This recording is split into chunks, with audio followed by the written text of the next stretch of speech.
Harry Potter और पारस पत्थर। इस उपन्यास से प्रस्तुत है आज दूसरा अध्याय, गायब होने वाला कांच।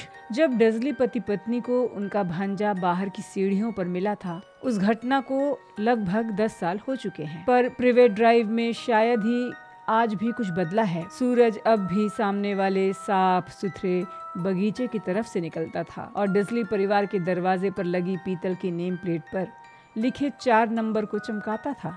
इसके बाद ये उनके ड्राइंग रूम में घुसता, जो लगभग वैसा ही था जैसा उस रात जब मिस्टर डर्सली ने उल्लुओं के बारे में अनोखी खबर सुनी थी। केवल मेंटल पीस पर रखे फोटो बता रहे थे कि कितना वक्त गुजर चुका है।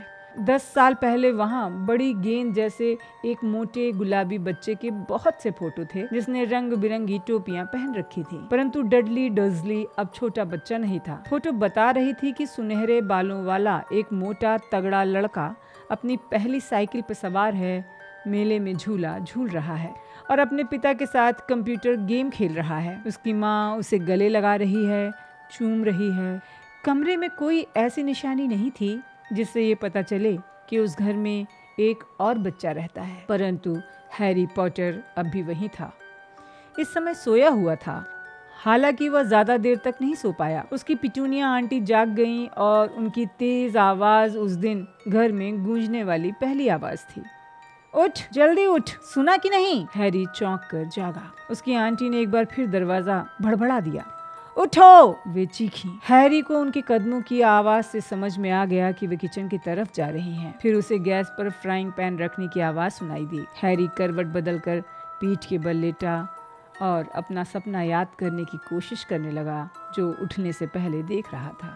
बड़ा प्यारा सपना था। एक मोटरसाइकिल उड़ रही थी। उसे अजीब सा एहसास हो रहा था। वो सपना पहले भी कई बार देख चुका है। उसकी आंटी दोबारा उसके दरवाजे पर आकर धमकी। अभी उठे कि नहीं? उन्होंने चिल्लाकर पूछा। उठ तो गया, हैरी ने जवाब दिया। तो फिर जल्दी बाहर आओ। मैं कहती हूँ कि तुम नाश्ते पर नजर रखो और ध्यान रखना, जला मत देना। मैं डर्सली के बर्थडे पर हर चीज बढ़िया चाहती हूँ। हैरी के मुंह से आह निकल गई। क्या कहा तुमने? आंटी दरवाजे से गुर्राई। कुछ नहीं, कुछ नहीं। डडली का बर्थडे वो कैसे भूल गया था? हैरी धीरे से बिस्तर से बाहर निकला और अपने मोजे ढूंढने लगा, जो उसे अपने बिस्तर के नीचे मिले। एक मोजे में मकड़ी थी, जिसे निकालने के बाद उसने मोजे पहन लिए। हैरी को मकड़ियों के साथ रहने की आदत थी, क्योंकि सीढ़ियों के नीचे की अलमारी में ढेर सारी मकड़ियां रहती थीं और वो यहीं सोता था। जब उसने कपड़े पहन लिए तो वो हॉल से होता हुआ किचन में गया। डडली के बर्थडे के ढेर सारे तोहफों के नीचे टेबल लगभग पूरी तरह से छिप गई थी। ऐसा लग रहा था जैसे डर्सली को वो नया कंप्यूटर मिल गया था जो उसे चाहिए था। इसके साथ ही उसे एक टेलीविज़न भी मिल गया था, एक रेसिंग बाइक भी। डडली रेसिंग बाइक क्यों चाहता था? ये हैरी के लिए एक गहरा रहस्य था, क्योंकि डडली बहुत मोटा था, एक्सरसाइज से नफरत करता था, जब तक कि इसमें किसी को मुक्का मारना शामिल न हो। डडली का प्रिय पंचिंग बैग था हैरी। हालांकि वह उसकी पकड़ में बहुत कम आता था। हैरी दिखता नहीं था, परंतु था वो बहुत तेज। शायद ये अंधेरी अलमारी उसके रहने का परिणाम थी कि हैरी अपनी उम्र के हिसाब से दुबला और छोटा रह गया था। पर वो सचमुच जितना था उससे भी ज्यादा दुबला और छोटा दिखता था, क्योंकि उसे हर समय डडली के पुराने कपड़े पहनने पड़ते थे और डडली उससे 4 गुना मोटा था।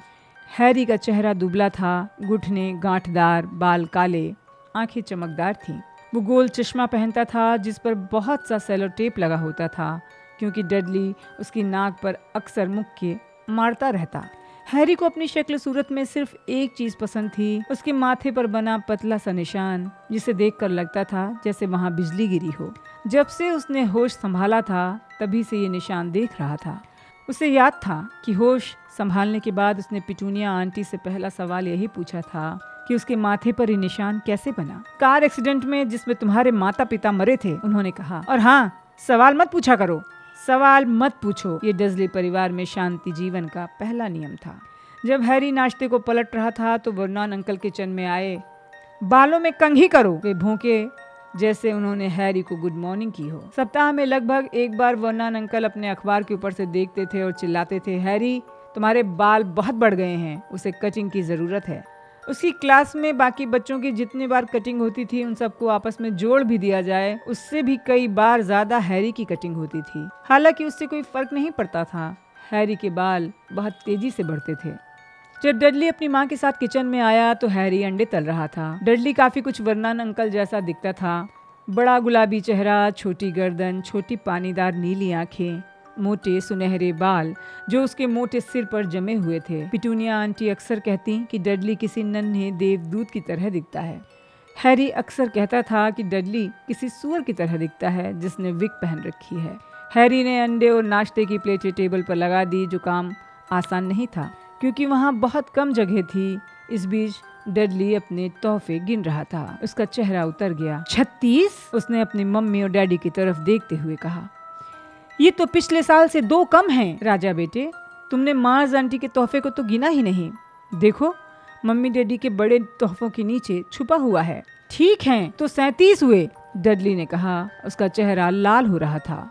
हैरी को लगा कि डडली का नाटक अब शुरू होने वाला है, इसलिए वो अपने नाश्ते को अपने मुंह में जितनी तेजी से भर सकता था भरने लगा, क्योंकि डडली टेबल कभी भी पलटा सकता था। जाहिर है पिटूनिया आंटी को भी खतरा दिख रहा था, क्योंकि वो जल्दी से बोली, और हम आज बाजार जाएंगे तो तुम्हारे लिए 2 और तोहफे ले आएंगे। कैसा रहेगा बेटू?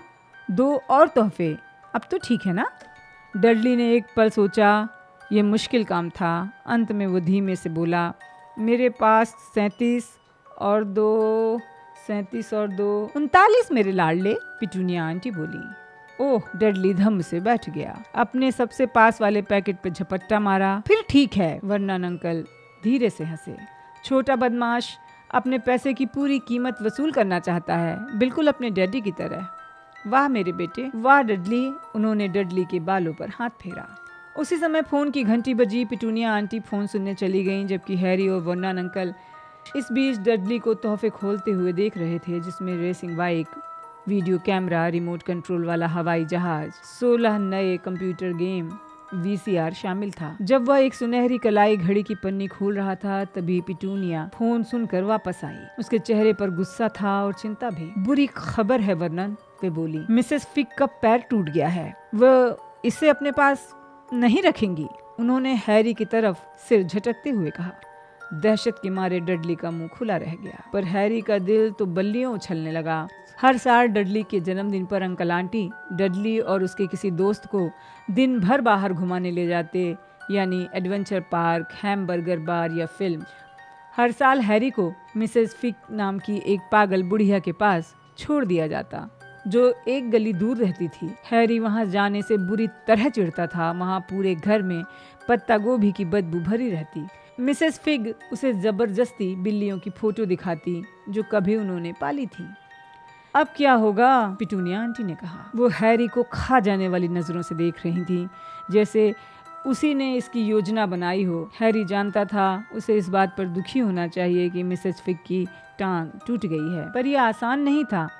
वो यह भी जानता था कि अब 1 साल तक टिबल्स, स्नोई, मिसेस पॉज और टेफ्टी को नहीं देखना पड़ेगा। हम मार्च को फोन कर सकते हैं, वर्नन अंकल ने सुझाव दिया। बेवकूफी वाले बातें मत करो वर्नन, वो हैरी से नफरत करती हैं। डर्सली पति पत्नी अक्सर हैरी के बारे में इस तरह की बातें करते थे, जैसे वो यहाँ हो ही नहीं, या फिर कोई बहुत कम बुद्धि वाला प्राणी हो जो उनकी बातें नहीं समझ सकता। और उसका क्या नाम है, वो तुम्हारी सहेली वॉन मोर्जिका में छुट्टियां मनाने गई है। पिटूनिया आंटी खींचते हुए बोली। आप मुझे घर पर ही छोड़ जाएं, हैरी ने बड़ी आशा से कहा। कम से कम आज के दिन वह दिन भर टेलीविजन पर जो चाहेगा देखेगा और डडली के कंप्यूटर गेम भी खेल लेगा। पिटूनिया आंटी को देखकर लग रहा था जैसे उन्होंने अभी अभी साबुत नींबू निगल लिया हो और वापस लौट कर आए तो देखें कि घर तबाह हो गया है। वे गुर्राई। मैं घर को बम से उड़ा तो नहीं दूंगा, हैरी ने कहा, पर किसी ने उसकी बात नहीं सुनी। एक काम करते हैं, इसे चिड़ियाघर ले चलते हैं, पिटूनिया आंटी ने कहा। वहाँ इसे कार में छोड़ देंगे। कार नई है, इसे कार में अकेला नहीं छोड़ सकते। डडली गला फाड़ कर रोने लगा। सच तो ये था कि वो रो नहीं रहा था, उसे रोए बरसों हो गया था, परंतु वो जानता था कि यदि मुंह बनाएगा और रोने जैसी आवाज निकालेगा तो उसकी माँ हर इच्छा पूरा करेगी। मेरे प्यारे राज दुलारे, रोना नहीं, मम्मी उसे तुम्हारा बर्थडे बर्बाद करने नहीं देंगी। वे चीखी और उसे बाहों में भर लिया। मैं नहीं चाहता कि वो साथ चले, डडली ने झूठ मूठ की जोरदार सुबकियों के बीच चीखते हुए कहा। वो हमेशा हर बात गड़बड़ कर देता है। उसने अपनी माँ की बाहों के बीच से झांकते हुए हैरी को चिढ़ाया। तभी दरवाजे पर घंटी बजी। हे भगवान, वे लोग आ गए, पिटूनिया आंटी हड़बड़ा कर बोली। और एक पल बाद डडली का सबसे अच्छा दोस्त पियर्स पालकिस अपनी माँ के साथ अंदर आया। एक दुबला पतला लड़का जिसका चेहरा चूहे जैसा था। जब डडली दूसरे बच्चों को मारता तो पियर्स ही उनके हाथ पीछे पकड़ कर रखता था। डडली ने रोने का नाटक बंद कर दिया। आधे घंटे बाद हैरी को अपनी किस्मत पर भरोसा नहीं हुआ। वो डजली की कार में पियर्स और डडली के साथ पीछे वाली सीट पर बैठा हुआ था। जिंदगी में पहली बार चिड़ियाघर जा रहा था। उसकी आंटी और अंकल को समझ में नहीं आया कि उसका क्या करें, परंतु चलने से पहले वर्नन अंकल उसे एक तरफ ले गए। मैं तुम्हें चेतावनी दे रहा हूँ, कान खोलकर सुन लो लड़के। कोई भी खुराफात दिखी तो मैं तुम्हें उस अलमारी में क्रिसमस तक के लिए बंद करूंगा। मैं कुछ नहीं करूंगा, कसम से, हैरी ने कहा। परंतु वर्नन अंकल ने उसकी बात पर विश्वास नहीं किया। कोई भी नहीं करता था।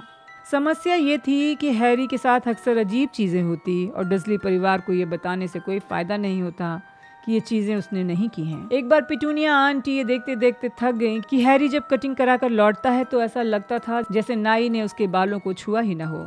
गुस्से में उन्होंने किचन से कैंची उठाई और हैरी के बाल इतने छोटे काट दिए कि वो लगभग गंजा हो गया। सिर्फ उसके सामने की लट छोड़ दी जिससे उसका भयानक निशान छुप जाए। डडली तो हैरी को देखकर हंसते हंसते लोटपोट हो गया। उस रात हैरी को ये सोच कर नींद नहीं आई कि अगले दिन स्कूल में उसका क्या हाल होगा। वहाँ पर वैसे भी सब बच्चे उसके ढीले ढाले कपड़े, सेलो टेप लगे चश्मे को देखकर उसकी हंसी उड़ाते थे। बहरहाल अगली सुबह जब वो उठा तो उसने देखा उसके बाल उतने ही बड़े हो गए थे जितने पिटूनिया आंटी के काटने के पहले थे। इस बात के लिए उसे 1 सप्ताह तक अलमारी में बंद रहने की सजा दी गई। हालांकि उसने लाख समझाने की कोशिश की कि उसे नहीं पता कि ये बाल कैसे इतनी जल्दी बढ़ गए। एक बार पिटूनिया आंटी उसे डडली का पुराना बुरा सा दिखने वाला स्वेटर पहनाने की कोशिश कर रही थी, जो भूरा था और उस पर नारंगी फुदने लगे थे। उन्होंने उसके सिर में स्वेटर घुसाने की जितनी कोशिश की वो स्वेटर उतना ही छोटा होता चला गया। अंत में इतना छोटा हो गया कि किसी दस्ताने की तरह हाथ में तो घुस सकता था, पर हैरी के सर पर नहीं। पिटूनिया आंटी ने सोचा स्वेटर धुलाई में सिकुड़ गया होगा। हैरी को बड़ी राहत मिली कि उसे सजा नहीं मिलेगी, परंतु एक बार वो बहुत परेशानी में पड़ गया। पर आज कोई गड़बड़ नहीं होगी। डडली और पियर्स के साथ दिन गुजारना बहुत बड़ी बात थी। जब वो जगह स्कूल, उसकी अलमारी या पत्ता गोभी की बदबू से भरा मिसेस फिक का ड्राइंग रूम ना हो। गाड़ी चलाते समय वर्नन अंकल पिटूनिया आंटी के सामने सबको कोस रहे थे। कोसना उनका प्रिय शौक था। ऑफिस के लोग, हैरी, म्यूनिसिपैलिटी, हैरी, बैंक और हैरी उनके कुछ प्रिय विषय थे। आज सुबह का विषय था मोटरसाइकिल। जब एक मोटरसाइकिल उनकी गाड़ी से आगे निकल गई तो बोले, जवान आवारा लोग पागलों की तरह अंदर धुंध गाड़ी भगाते हैं। मैंने सपने में एक मोटरसाइकिल देखी थी। हैरी को अचानक याद आया। उसने कहा वो उड़ रही थी। वर्नन अंकल ने आगे चलने वाली कार में लगभग टक्कर मार दी। वे अपनी सीट में पीछे मुड़े और हैरी की तरफ देखकर चिल्लाए, मोटरसाइकिलें उड़ नहीं सकती। डडली और पियर्स ही करने लगे। मैं जानता हूँ मोटरसाइकिल नहीं उड़ सकती, हैरी ने कहा। ये तो बस एक सपना था। परंतु वो सोच रहा था, काश उसने ये ना कहा होता। अगर डजली परिवार सवाल पूछने से भी ज्यादा किसी बात पर चिढ़ता है तो ऐसा तब होता है जब हैरी बोलता है कि उससे कोई इस तरह की चीज हो रही है जो नहीं होना चाहिए, चाहे वो बात सपनों की ही क्यों ना हो। आज बहुत सुहावना शनिवार होने की वजह से चिड़ियाघर में भीड़ बहुत थी। डर्सलीज ने गेट के बाहर डडली और पियर्स को बड़ी चॉकलेट आइसक्रीम दिलवाई और वे हैरी को वहां से हटा पाते इससे पहले ही वैन वाली महिला ने मुस्कुराकर हैरी से पूछा उससे क्या चाहिए। इसलिए मन मारकर उसे भी एक सस्ती सी लेमन आइसक्रीम दिलवानी पड़ी, जिसे चूसते हुए हैरी ने सोचा यह भी बुरी नहीं है। तभी उसने देखा एक गोरिल्ला अपना सिर खुजा रहा है। डडली इससे काफी मिलता जुलता है, सिवाय इसके कि गोरिल्ला के बाल सुनहरे नहीं थे। बहुत लंबे समय बाद हैरी को सुबह इतनी अच्छी लगी थी। वो इस बात का ध्यान रख रहा था कि डजली परिवार से थोड़ी दूर चले ताकि डडली और पियर्स, जो लंच टाइम तक जानवरों को देखकर बोर होने लगे थे, कहीं उसे मारने का अपना प्रिय खेल शुरू न कर दें। उन्होंने चिड़ियाघर के रेस्टोरेंट में लंच किया और इसके बाद डडली ने एक बार फिर हंगामा खड़ा कर दिया क्योंकि उसकी फ्रूट आइसक्रीम खत्म हो गई थी। इस पर वर्नन अंकल ने उसे एक और आइसक्रीम दिलवा दी और हैरी को पहली वाली खत्म करने की इजाजत दी। हैरी ने सोचा उसे पता होना चाहिए था कि इतना अच्छा समय ज्यादा देर नहीं चल सकता। लंच के बाद वे लोग चिड़ियाघर के नाग भवन की तरफ गए। यहाँ ठंडक और अंधेरा था। दीवारों पर लगी खिड़कियों पर रोशनी थी। कांच के पीछे कई तरह के छिपकलियां और सांप थे जो लकड़ी और पत्थर के टुकड़ों पर फिसल रहे थे, चढ़ रहे थे।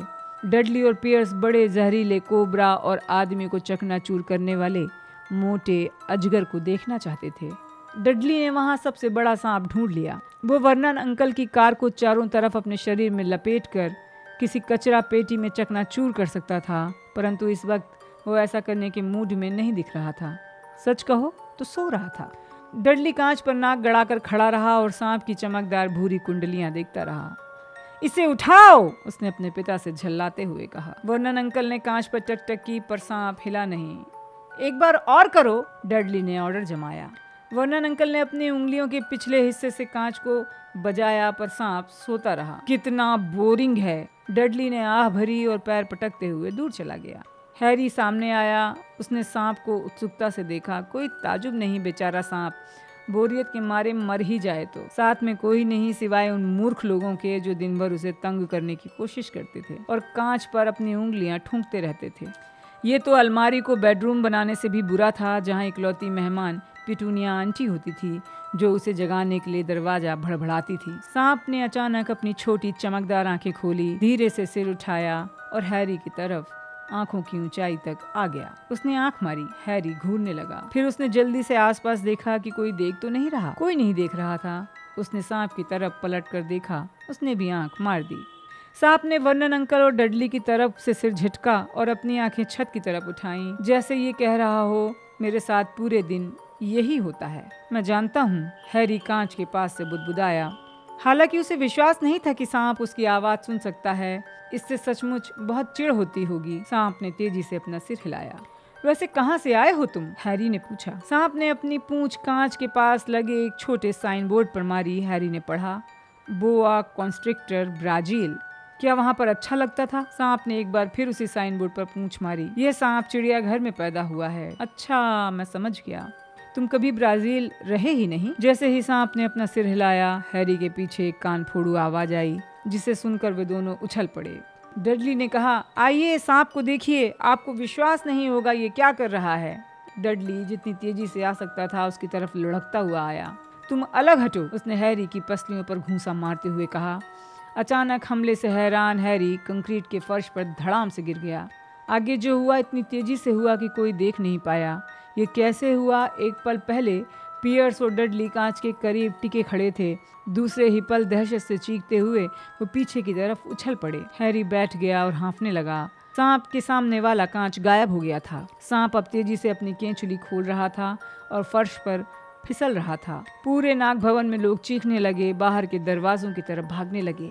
जब सांप उसके पास से तेजी से सरसराता हुआ गया तो हैरी कसम खा सकता था कि उसने धीमे स्वर में फुफकारते हुए कहा, ब्राजील, मैं आ रहा हूँ। शुक्रिया दोस्त। नाग भवन का पहरेदार सदमे में था, परंतु कांच, वो बार बार कह रहा था, कांच कहाँ गया? चिड़ियाघर के डायरेक्टर ने अपने हाथ से पिटूनिया आंटी को एक कप कड़क मीठी चाय बनाकर दी और लगातार उनसे माफी मांगता रहा।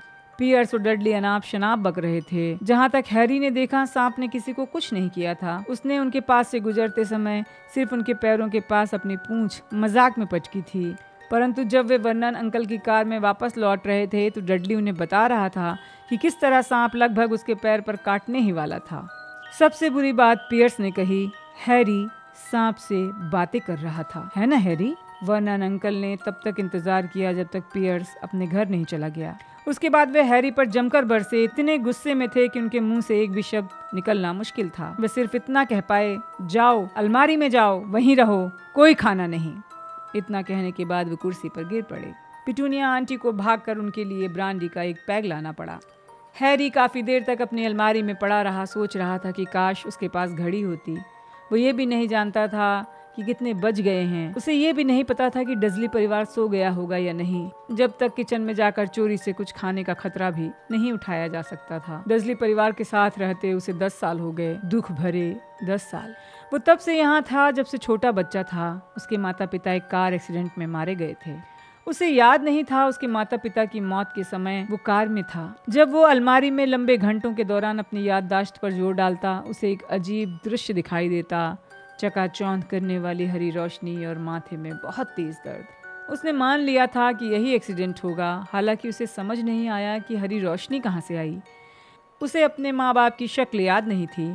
उसके अंकल आंटी उनके बारे में कभी बात नहीं करते थे और सवाल पूछने के बारे में उसे पहले ही मना कर दिया गया था। घर में उनकी एक भी फोटो नहीं थी। जब हैरी छोटा था तो अक्सर सपने देखता कि कोई अनजान रिश्तेदार उसे यहाँ से दूर ले जाने के लिए आया है, परंतु ऐसा कभी नहीं हुआ। डर्सली परिवार के सिवाय उसका कोई नहीं था, परंतु कई बार उसे ऐसा लगता था जैसे वो सड़क पर जा रहा हो। अजनबी लोग उसे पहचानते थे। वे बड़े अजीब किस्म के अजनबी थे। एक बार जब पिटूनिया आंटी और डडली के साथ वो शॉपिंग करने गया था तो बैगनी हैट पहने एक नाटे आदमी ने उसकी तरफ देखकर सिर झुकाया था।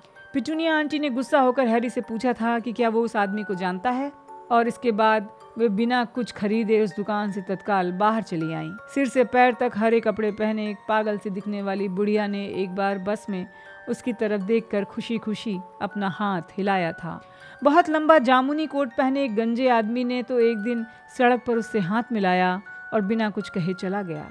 इन सभी लोगों के बारे में सबसे अजीब बात यह थी कि जिस पल हैरी उन्हें ध्यान से देखने की कोशिश करता वो न जाने कहाँ गायब हो जाते। स्कूल में हैरी का कोई दोस्त नहीं था। सब जानते थे कि डडली का गैंग ढीले ढाले पुराने कपड़े और टूटा चश्मा पहनने वाला हैरी पॉटर से नफरत करता है और डडली की गैंग से कोई पंगा नहीं लेना चाहता था। आज इतना ही। अगले अंक में आप लोगों से फिर होगी मुलाकात। तब तक के लिए अनुमति दीजिए। नमस्कार।